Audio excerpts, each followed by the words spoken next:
Anna Jenkins' boyfriend, now Asher, was the boy band. His boy band is the one that I worked with at Warner Brothers. People function better when they're high.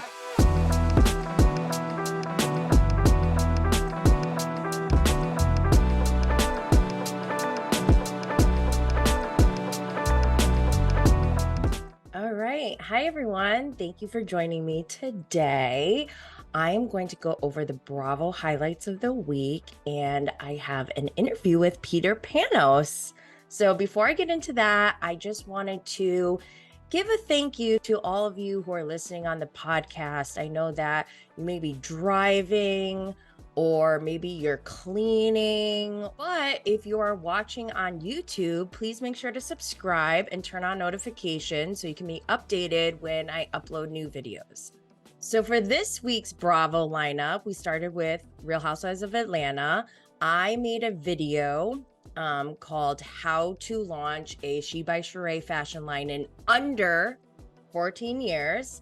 And I go through the steps that I take to sell my own merch. So you can go check that out. And there are a lot of steps. There is a lot involved, but once you get it set up for the first time, it's pretty easy. So if you have any questions about that, you can always feel free to reach out to me. They did the part 2 of the reunion this week, and I have to say there wasn't anything that exciting about it, but we have one more part left, so looking forward to that. After Real Housewives of Atlanta, we had Married to Medicine, and it picked up where there was shit going down over Dr. Heavenly telling Toya that some girls were saying that she was having an affair. That's when Toya went off. She told Anila's mom that Anila was starting rumors about her fucking people. It was pretty hilarious. But then Toya and Audra got into it, and Audra bucked up on Toya, and Toya smushed her face, and then Audra went swinging. It was pretty insane, especially considering Audra is a lawyer. And if you watch any of my shows before, you know that I try to, by default, go by the law. That's kind of my rule of thumb so that I don't get in trouble. But that was wild.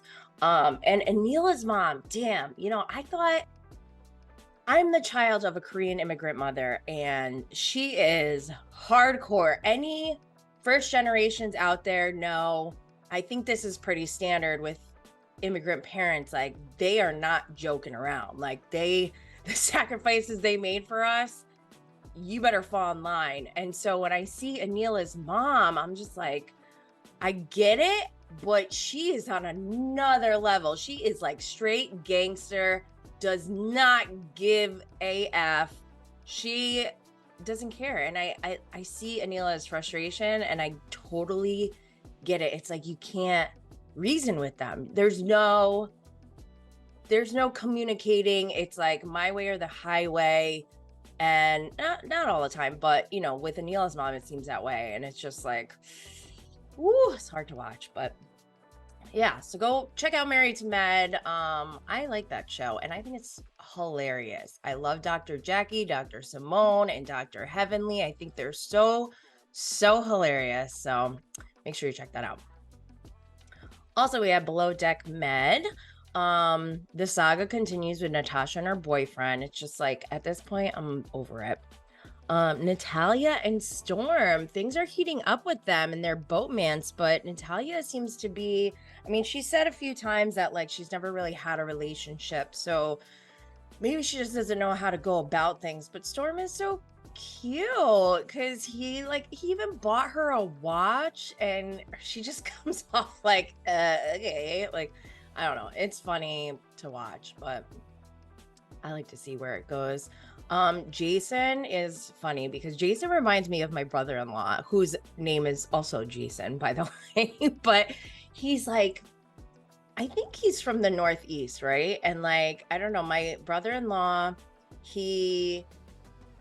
my husband and my brother-in-law, they like moved all around growing up. They were, the child of an Air Force, career Air Force, father. So they moved around a lot. But like my cousin, or not my cousin, my brother-in-law, Jason, he is very, I don't know, he gives me like New England vibes, hardcore. Like he used to live in Boston and his wife went to Harvard, and I don't know, something about them just like I see a lot of parallels with my brother-in-law Jason and this Jason, but and that's why like I think I'm rooting for him, because I feel like somewhat of a connection. I'm like, he reminds me of my brother-in-law, but I see Jason is just so frustrated and he's like over this and he wants to quit. So I don't know. I hope that he stays. I hope there's like a shift in energy or something for him, because I think he would do really well. He's super smart.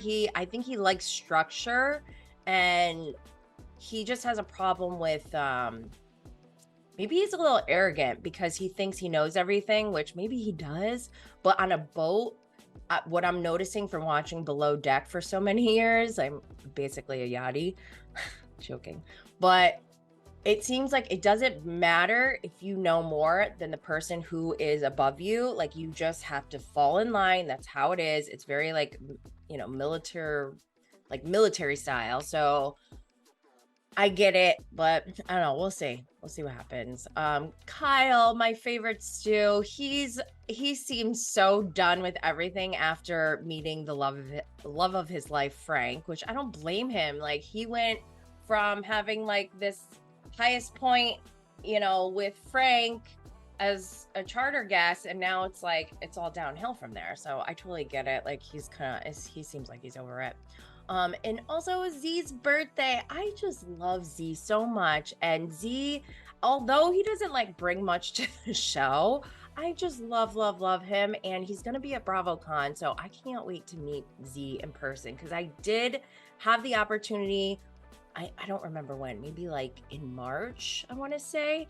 I was a Watch What Happens Live virtual audience member, and I got to ask a question when Z and David were on at the time. So I would love to meet Z in person. That would be so great. So also this week we had the Real Girlfriends in Paris. You know that I'm a fan. I actually did a separate video separate episode, because I put on my podcast too, but I went through the Victoria versus Yohan drink toss that we've all been waiting for, which I hope is not the peak of this season. I hope it's not like all downhill from here. I hope that this was kind of like the start of getting more into this show. And I know a lot of people haven't really been watching, but I like it. I love it. Even if you aren't into the cast, like seeing Paris, I've never been to Paris, and like I'm just loving it, and I want to go to Paris so bad now. So if you're into that kind of stuff, I highly recommend go check out Real Girlfriends in Paris. Below Deck Down Under, already watched it on Peacock. Don't really care, don't have much to say. Gonna move on. Beverly Hills though, okay, so we've kind of reached this point in Beverly Hills where we're finally, we allegedly have seen, or I don't know, we've gone past the point where Kathy Hilton allegedly did something so deplorable, and according to Lisa Rinna, it's like just beyond. And I haven't been watching this show since the beginning because I was triggered in season 1 like 14 years ago. So I don't know all the history, but I started watching again, like, I don't know, I'm like in my 3rd season, and I did go back to like old seasons and I've seen some here and there. So I know how people feel about Lisa Rinna, but like, I don't care. I don't know how to say this without sounding like a dick, but I don't really care about Lisa Rinna either way. Like, I don't have that emotional connection to this franchise as much as other people do. So I'm just watching. I'm like, it's bizarre to me that Lisa Rinna is like, oh my God, Kathy, blah, blah, blah. And I'm like, from what I've seen so far, if Kathy Hilton did go on some rant, and let's say, I'm guessing she was drinking. I don't know if Kathy drinks, but I know myself, when I drink, I cannot drink because if something sets me off, like, and I'm intoxicated, all hell might break loose. So I'm not excusing Kathy's behavior or explosion that went off that night, which we didn't get to see. And allegedly, like, there is a cease and desist or assist and deceased, whatever you want to call it. So that's why I guess we're not seeing everything, but I don't really care. Like, I'm not mad at Kathy for going off. Maybe, you know what? She probably did say some shit about her sister. But why is that any of our business? Like, sisters have their own relationship that goes deep, like literally since they were born. So we're going like, you have like, how old is Kathy? 50 something, 60 something? You got like 60 years of trauma and history bottled up inside Kathy. And if she goes off, whatever. And I feel like Lisa is like exploiting this situation, and it can't be that bad. I mean, we've seen Lisa do, like, she's gone off on Sutton. We've seen her, you know, go off on Kim with the glass and breaking it. Like, that was pretty crazy. So I don't know. I'm so confused. Again, I like never talked about Lisa Rinna really until recently because she blocked me, and like, that bothers me because I literally have never done any, like, I try to not say bad things about people because I don't want people to say bad things about me. And especially with Bravo Lebs, like I have respect for people who go on reality TV. I think that it's extremely difficult to put yourself out there and to bring everyone into your personal life. So I try not to like go hard on everyone because I know that I don't see everything. I don't know the whole story. This is all highly produced and edited. So for Lisa Rinna to block me, it must be just because of my handle, like the Bravo and Blaze part. So I get that, and I'm not like, I don't hate her, but I'm offended and like, but also kind of concerned, like what is going on? Like, she's clearly was spiraling at some point.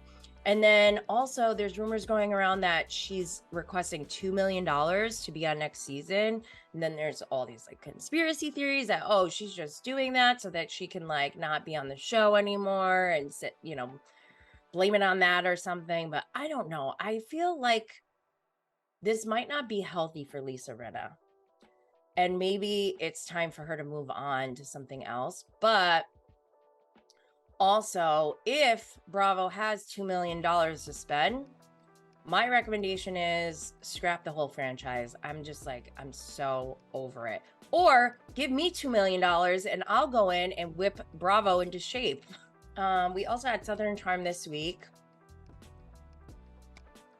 Again, Craig Conover blocked me. Lisa Rinna and Craig Conover are the only Bravo Loves that I know of that have blocked me when I have never interacted with them. So, of course, I have like, I love to make fun of Craig now because you block me. I feel like that's permission to say whatever I want. So, Craig is crazy, and I'm not gonna say, see, like, I'm not a fan of Craig and Paige together for many reasons, but like watching Craig, you know, interact with Naomi it almost makes me feel even more right about Craig and Paige not being together. I'm not saying they aren't meant to be together forever, and I think they can be cute together, and I think I can ship them at some point, but clearly this situation with Naomi is still affecting him. And while he may truly love Paige and wants to be with Paige for the rest of his life, there's still some like unresolved emotional feelings towards Naomi, whether they're good or bad.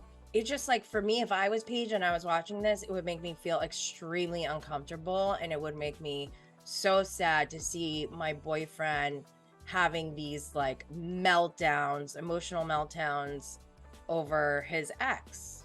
And that was someone, and Craig said he wanted to marry Naomi at one point. So it's not just like, oh, that's your ex-girlfriend that you dated one time. It's like, this is like, it's almost like an ex-wife type of situation.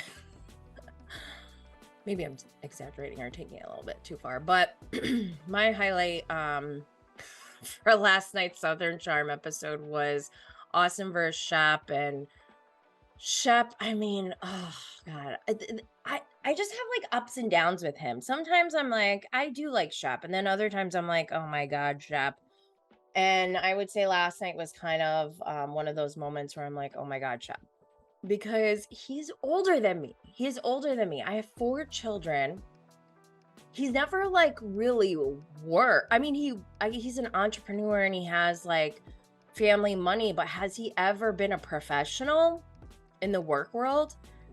Because that may be what stunted his emotional maturity. Like there's something missing with Shep where even Taylor said like he turns into like a kid when he's drunk, and you could see he was like whispering to Taylor like as if she was his mom. And I was, bless her heart. Oh, Southern people crack me up when they are always just like, well, just go to church, or, you know, talk to Jesus, or pray. Oh my God, I died. Try what I do. Pray. Do what I do. Pray. So Taylor tells Shep to pray, and I just love I love the editing because the music changes and it's like dun dun dun, and you're like, oh God, here we go. So spoiler alert, Shep does not pray, and he does not calm down, and in fact he starts screaming at Austin, and they get into it, and he says, I can't believe I'm sharing oxygen with you. So I don't know, maybe Taylor was right. Maybe he should have prayed. But I just think it's funny because my mom, she's a hardcore Christian, and that's something she would have said. So it was just, I was dying laughing. We'll see how that goes. But in other news, the Kardashians season 2 on Hulu started. And if you saw my stories on Instagram, I was commenting on the first episode with no makeup, no filter. I've been burnt out. I slept until like 10 a.m. today, which is like unheard of. I need to get my shit together before Bravocon. But regardless, I'm always excited to watch the Kardashians. I find them fascinating. So here's the thing, like with reality TV, I feel like people who don't watch reality TV, they think that just because I'm watching it, that I approve, that I, you know, like that I condone their behavior or that I admire them. That is not the case. While I do admire a lot of things, like I said, all reality stars I have respect for, like that, I don't know how comfortable I'd be, you know, sharing my life like that. But also, I just love to see that, like, we're literally getting to see modern anthropology. And like, we go back to season 1 and see when Khloe was talking about wanting to have another baby with Tristan. And even though they're not together, they want to have a sibling for True. And he, like, I know people are like, Khloe's stupid, whatever, but like, you have to remember that from her point of view, and I'm not saying like, oh yeah, I'm diehard, go Khloe, whatever. Like, I stand behind everything she does. Obviously, I hate that she went back with Tristan so many times, but at the same time, like, she really wanted to believe, like, she really wanted to have a sibling for her daughter, and she wanted to try to make this work, and he lied to her, and he did not disclose information to her. He was not transparent with her, and the fact that he got someone else pregnant and was expecting a baby, and he still let her go forward with implanting their embryo, knowing damn well he's about to have another baby with someone. That to me, like, I want to cry. That level of betrayal is just like who the fuck does Tristan think he is? And why? I needed someone to do a deep psychological study on him, because 1, did you think no one was going to find out? Number 2, when we did, or when Khloe found out, it would have been too late, obviously, because she had the baby. Like, what did he think was gonna happen? I try not to ever, be toxic or attack people I don't know on these shows, but I really don't know what I would do if I met Tristan Thompson. Is that Thomas or Thompson? Whatever.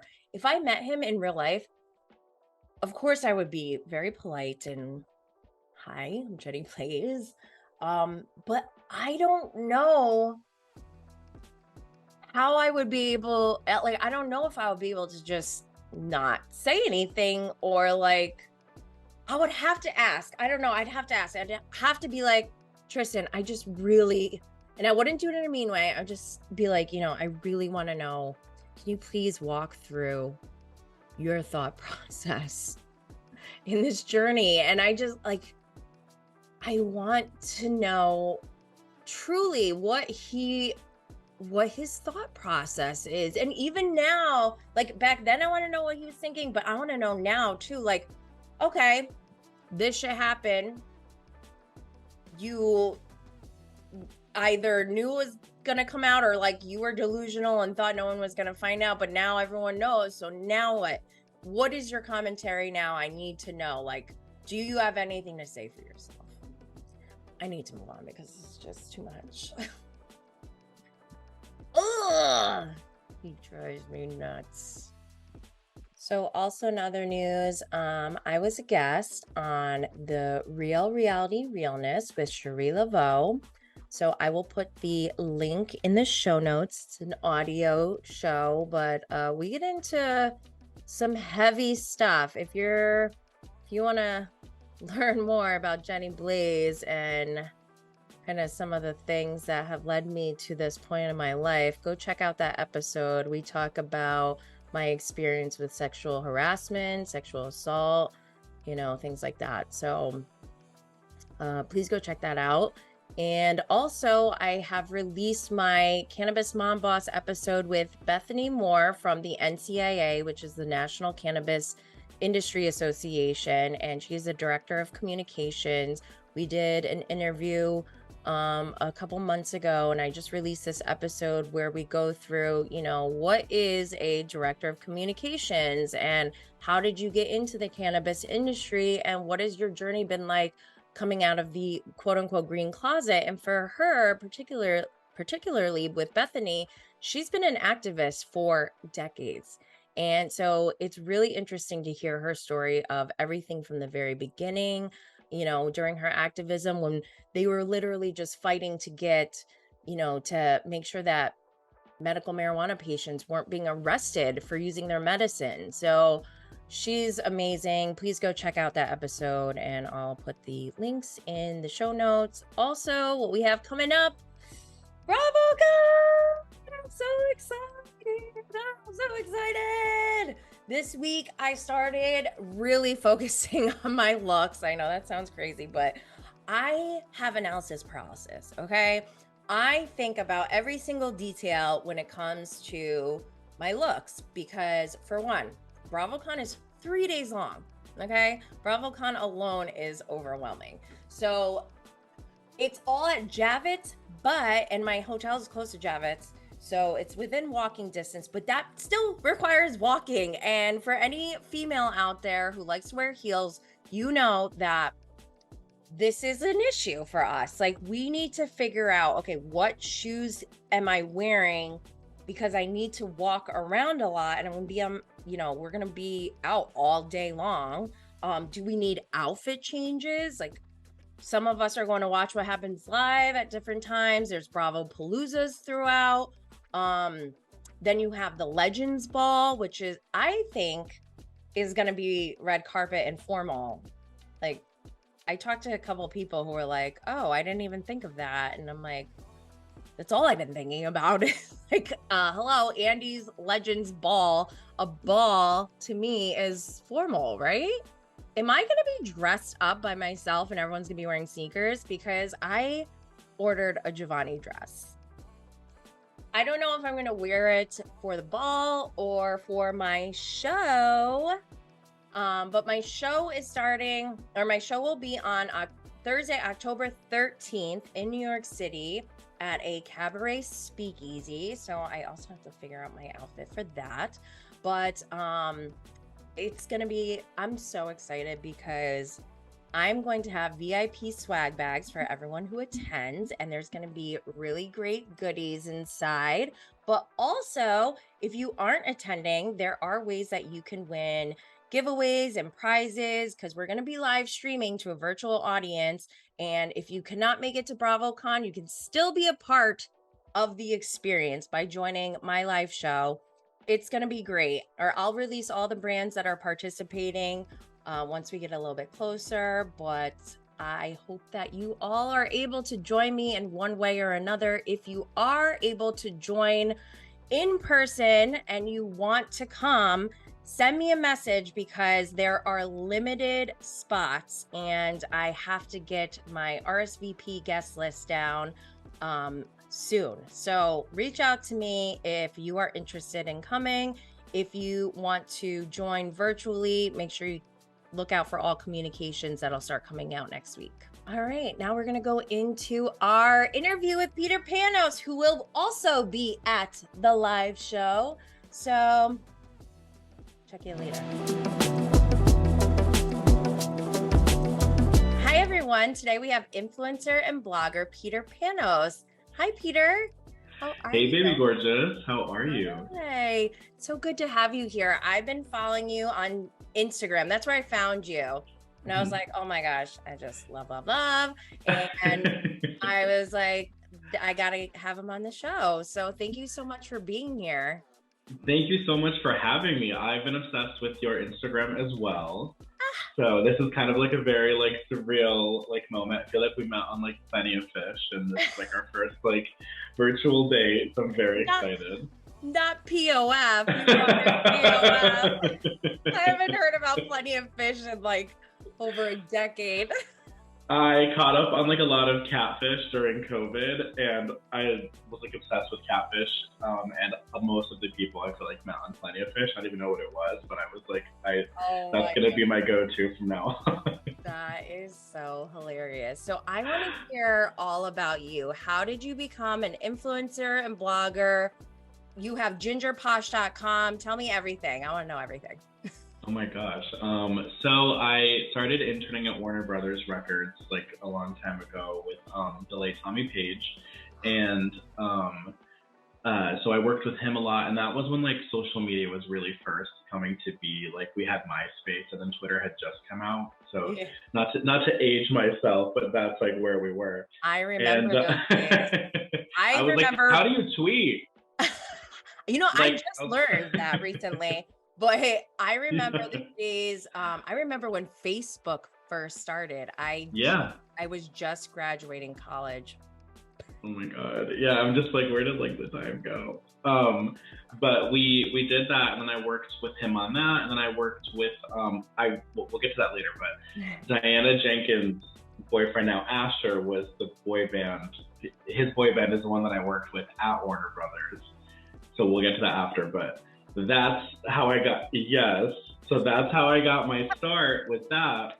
And I worked with them, I worked with Ashley Tisdale, and then like from there I like branched off and I was like, I want to do my own thing and I love talking to people, so I want to just interview people. So I think we bought like my friend and I bought like 2 flip cams because those had just come out and I was like, we didn't really know how to use anything or anything like that. So we're just going to reach out to anybody we can and see who wants to do interviews and who's like going to give us a shot. And we did that. And then we started our own website called deankelly.com with a couple friends. And then we did our thing there. And from there, I branched off and I wanted to kind of do my own thing. And that's how Gingerposh kind of came about. And that was at the time when like the social media thing was really taking off on like Instagram and things like that. And I had already started a good, repertoire with like different brands and, people like that I'd worked with before. And we started creating content, and a lot of the content we did with Dean Kelly and with Gingerposh was like just us filming and editing. And so I kind of got my hands on that and learned how to do it. And yeah, so that's kind of how we got started. And then Instagram is a lovely place now, you know, with, you know, all the influencing and everything. And you get to meet great people like yourself. And yeah, and you get to connect with, it reminds me of like the AOL chat rooms from like a long time ago. Oh my God, where you yes. could like, yes, where you find like somebody who has like the same interests as you, but it's like less creepy because you can like kind of see who you're talking to. Yeah. Yeah. And what was it like? ASL, right? Age, sex, location. Yeah. And I was always like 19, like 14, 15, like 16. I was like, I'm like 22 from California, like tan, blonde, just like catfishing people, just wanting to talk about like Michelle Branch and Britney Spears. So those were the OG catfishing days when people like didn't know what catfishing was, but just started doing it. Oh my God. I was like a Hadid sister before I even knew who they were. And I was like, where are you from? That is so funny. You know, Jenny Blaze actually originated from my first AOL screen name. Well, it might not have been my very first, but like it was my first, like where I felt like, yeah, this is me. This is my alter ego, yeah.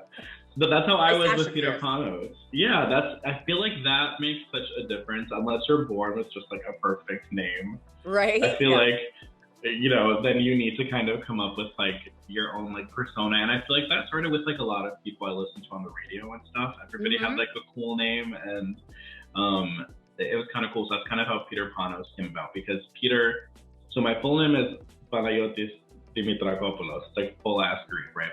I love that. So Panos is actually like an abbreviation for Peter in Greek. So it's like Peter, but it just sounded cool. It does sound really good. With it. I love it. And it almost like, it kind of, I'm just thinking of this now, but Peter Pan, like I didn't even think of like the Peter Pan part, but like it plays off that, and I like it. It like rolls off the tongue. Yeah, you know, I'm like Tinkerbell. If people don't clap for me, I die. So. Oh my gosh. I mean, I can totally relate. Like, I've never met a microphone I don't love. Literally. I'm like, me, stop. No. Like, you want to film now? Okay, I guess. So tell me about your love for Bravo. I know that you watch Atlanta and Beverly Hills. What are you thinking about these seasons right now? I am a hardcore Bravo fan, but especially Housewives. But it's, you know, I love it. Obviously, every season is different, and I do love when they try out new Housewives. Dubai was flawless from start to finish. It was a perfect cast. I love all of them. I think there's just enough drama. Yes. Yeah. And it was opulent, like $1,200 ice cubes is my standard. Yeah, $3 million license plate.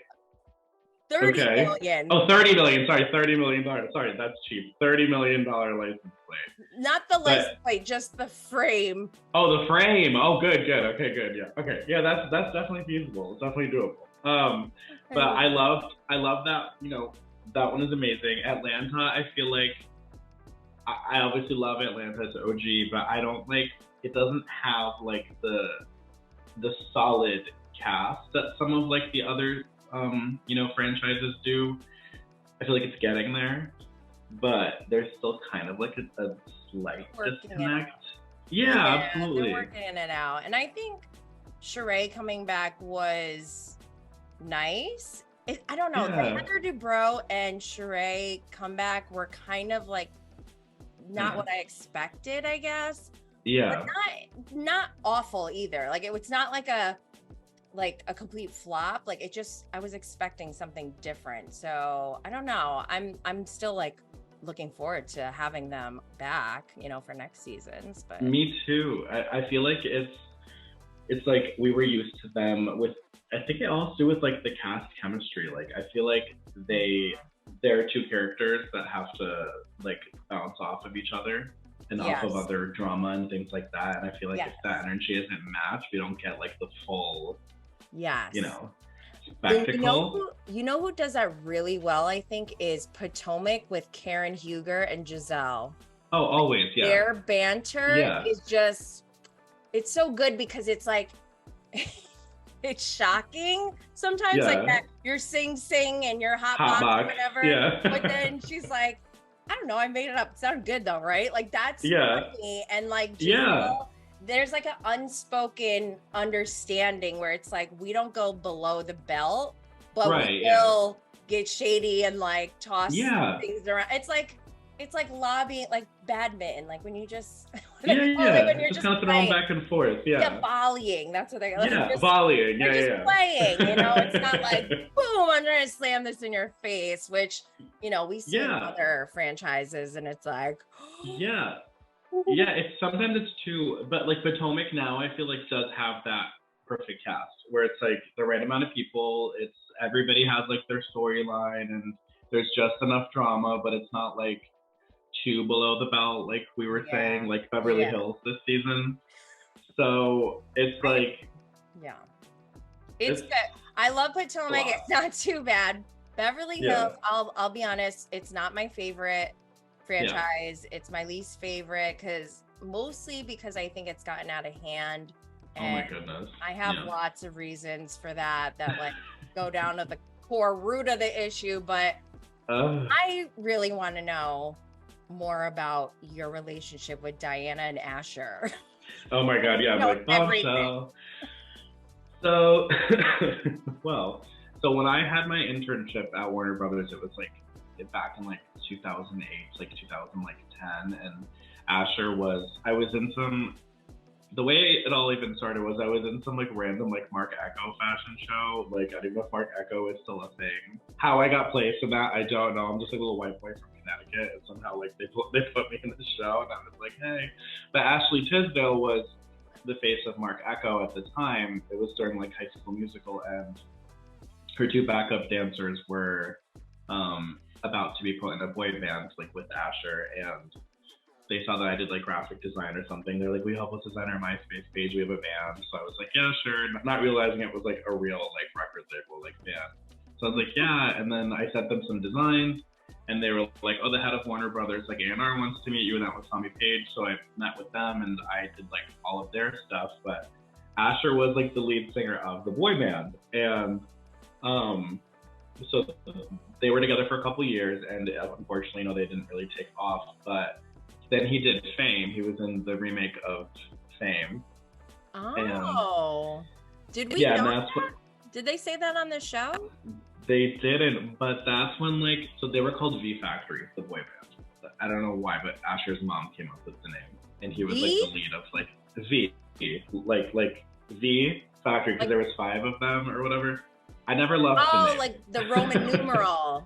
But it didn't roll off. It's just because when I hear V, I think vagina. Sorry. That's what I said. I was like, that's like weird, like because people don't think you're marketing to like preteen girls, and like they don't know like Roman numerals yet. They haven't gotten their own birth date on their like shoulder blade yet as a tattoo. Like they're not there yet. Give them a couple years. But they did that, and then he did Fame, and then it became like sort of like a Pussycat Doll situation where it was like he was in it, and so was Naturi Naughton from 3LW. Like after she left 3LW, when they got wait, which girl? Yeah, it's like a whole thing, girl. Wait, which girl? Naturi. She was in 3LW. She was so she was the one with like the shorter hair, and they got in the fight, and like one of them threw like something at the other one. Yeah.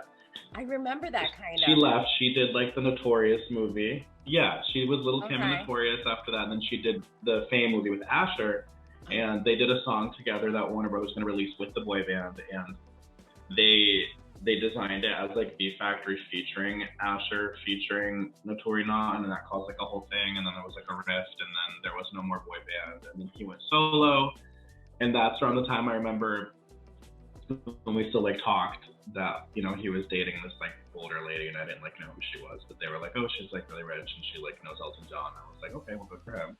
And then fast forward to like a year or so ago, I remember being like, oh, because I'd like seen their Instagrams and stuff, and I was like, oh, that's pretty cool. And then I saw that she got cast on the show, and I was really excited for her to be on the show because on paper and on social media, she is like a good fit for a housewife. Like, she's beautiful, she's foreign, she's like rich and like over the top, and it's not. I feel like she was my biggest like excitement for a new housewife, but also the biggest letdown for a new housewife because it like went like nowhere, and you can't skip a reunion and pretend you have COVID and be in Hawaii.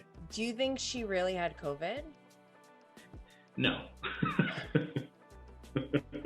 Like, you're in Hawaii on a boat. Yeah, no. But it's like, you can't. My biggest pet peeve is people that talk a big game all season and then they either just don't go to the reunion or they're there like virtually, you know. And I feel like you have to finish out your circle for the season. It's not fair, you know. But I was really showing up for like the Super Bowl or something. Like, hello. Yeah, what was the point? And I saw like pictures that they might be sitting on like lawn chairs or something like for the reunion. It's just like, what is going on? I don't like their reunions. I don't like. I need fashion, first of all. Yeah. I don't like that they're not coordinating. Like the coordination and the past pictures. I need that. I need it. I don't like when. Do they get? I forgot to. When I just interviewed Drew Sidora, I forgot to ask if they must get like some sort of heads up on what to wear if there's like a theme for the reunion, right? In terms of like outfits. So yeah, I think that some casts, they obviously they plan to coordinate because they show up wearing like the same, you know, they're coordinated. I don't think that's by accident. And I do know that they get designers to work with them. Like some of the Project Runway people, they wind up doing some of their reunion dresses and things like that. So they do, and I guess they like get approval on fabrics and things like that from the designers. So I don't know who does the approval, but I wish Beverly Hills had that because I really They never do. And it's Beverly Hills. Like, y'all are mad rich. I know, right? Like, what are you like? I don't know. This was a very toxic season. I can't really. It's like I feel like after every like episode, I just feel very uncomfortable. Yeah.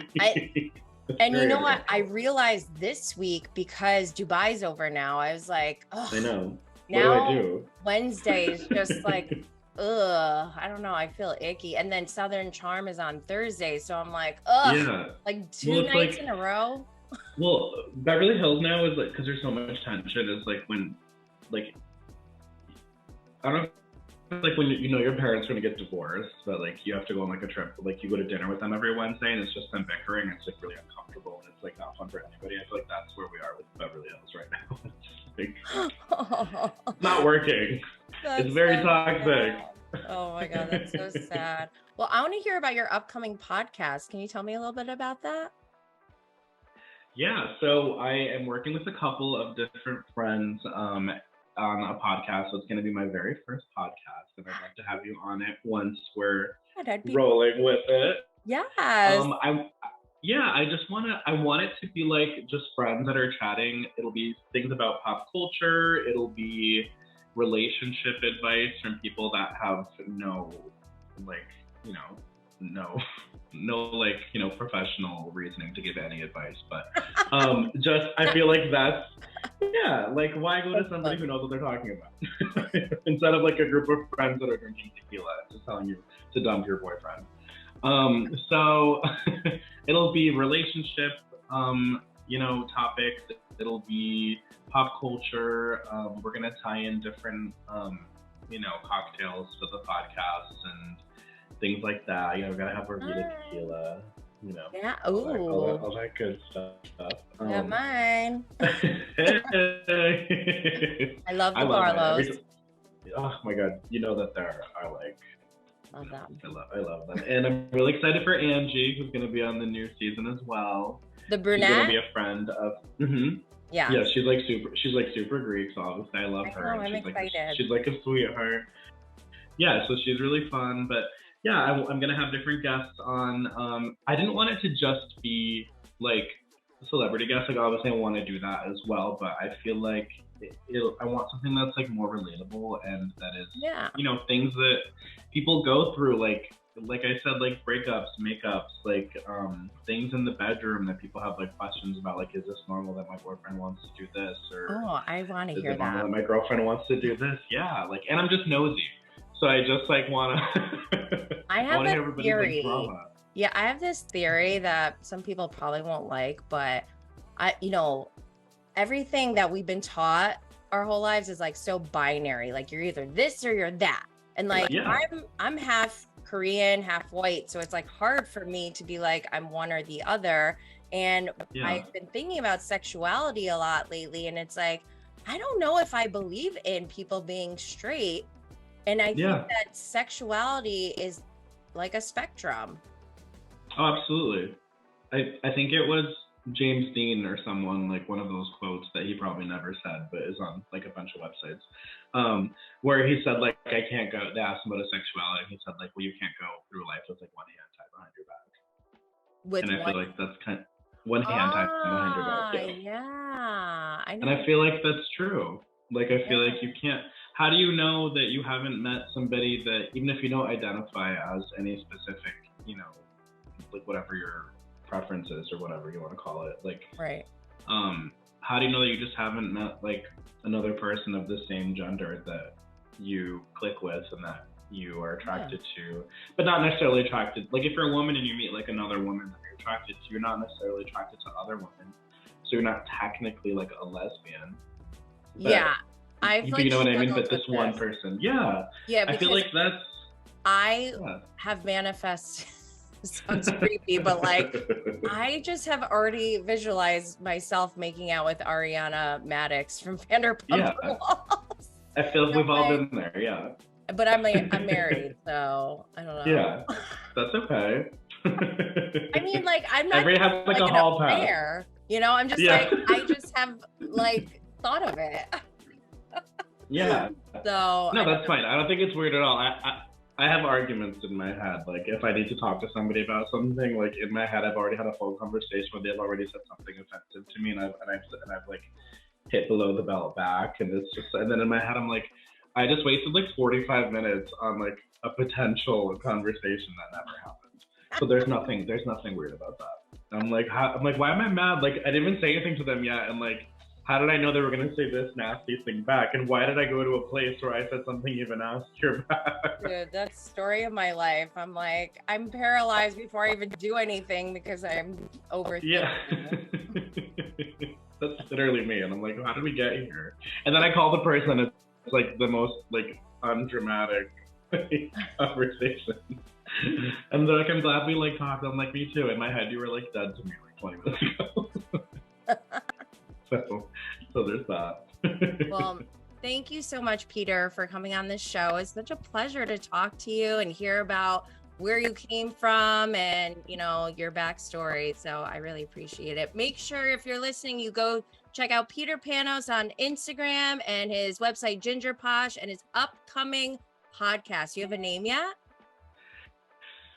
So maybe I'm teetering between like, I went on a spree. I had like a lot to drink, and I was on like a spree, and I like got like 30 handles, like just in case.